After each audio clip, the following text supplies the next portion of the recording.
ఈరోజు వాక్య ధ్యానాంశము, ఒంటరితనమా భయపడవద్దు.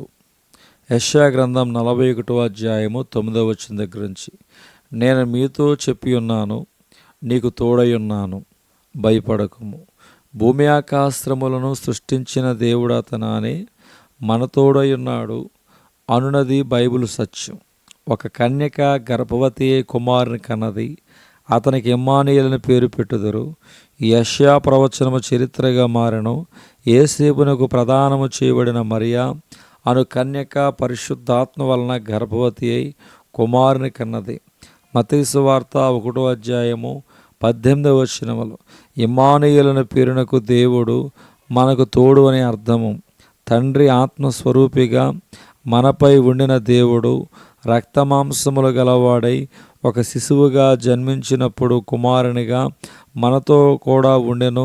యెషయా గ్రంథము 9వ అధ్యాయం 6వ వచనములో, ఆయా సందర్భములలో దేవుడు నీకు తోడై ఉన్నాను అని చెప్పుటను చదువుచున్నాం. క్రీస్తు లేని ఒంటరితనము భయమును తెచ్చుచున్నది.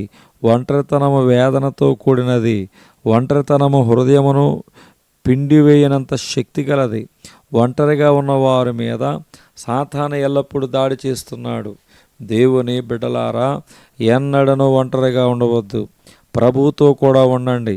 దైవ ప్రసన్నతను కలిగి ఉండండి. మీతో కూడా దేవదూతలు ఉన్నారు. నరుడు ఒంటరిగా ఉండడం మంచిది కాదు. ఆదికాండం 2వ అధ్యాయం 18వ వచనం. ఒంటరితనము, ఒంటరిగానున్నాను అనే భావన మధ్య వ్యత్యాసము కలదు.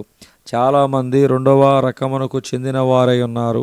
నాకెవరూ లేరు, నేను ఒంటరిగా ఉన్నాను అని తలంచు వారిని ఒప్పింపచేయటం చాలా కష్టము. మనము ఒంటరిగా ఉన్నప్పుడు ప్రభు నాతో కూడా ఉన్నాడని విశ్వసించవలను. కొన్నిసార్లు కుటుంబ సభ్యుల మధ్య ఐక్యత లేని కారణమున ఒంటరితనమును ఎదుర్కొనవలసి ఉంటుంది.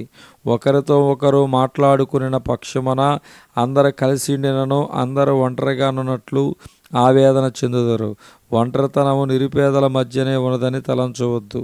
ధనవంతుల సహితము విలపించుచూ ఉన్నారు. నాకు విస్తారమైన ధనధాన్యములు ఉండినను ప్రయోజనమేమి? మా కుటుంబీకులు నన్ను ప్రేమించుటలేదు. నా బంధుమిత్రుల మధ్య వారి ప్రేమను కోరుతూ ఏకాకిగా నిలిచి ఉన్నాను.